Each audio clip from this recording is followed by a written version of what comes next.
kancil ni, bila dia langgar Hyundai ni, kancil ni tak perlu keluarkan apa-apa kos penambahan untuk pembaikan kereta Hyundai ni. Tapi, bila Hyundai ni melanggar kereta kancil ni, percaya tak yang kancil ni perlu keluarkan duit dia sendiri untuk pembaikan kereta dia. Insurans ni dah kenapa? Nak menipu. Langsung tak ada peri kemanusiaan. Nak menindas orang susah. Patutnya Hyundai ni lah yang patut keluarkan kos repair kereta kancil ni. Kalau korang nak claim insurans kereta korang tak apa ada masalah, korang renew insurans korang dengan baju bah. Jangan lupa DM.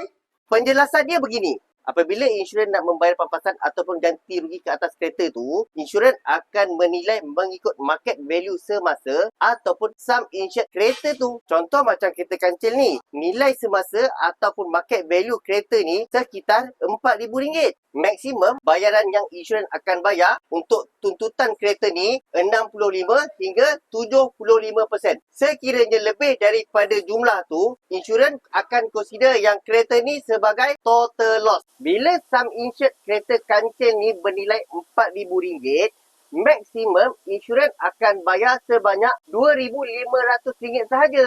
Sebab tu, owner kereta ni perlu tambah duit bila kos pembaikan dia melebihi RM2,500. Kalau kos pembaikan dia tak sampai pun RM2,500, owner tak perlu tambah duit. Semoga korang dapat sesuatu daripada video Abang Jubah yang panjang ni. Korang kat luar sana tak tahu dan tak ada urusan nak hantar kereta korang untuk buat claim insurans ataupun cash repair, korang boleh datang ke bengkel Abang Jubah, pakar tuntutan insurans kemalangan anda. Kita jumpa kat next video. Assalamualaikum.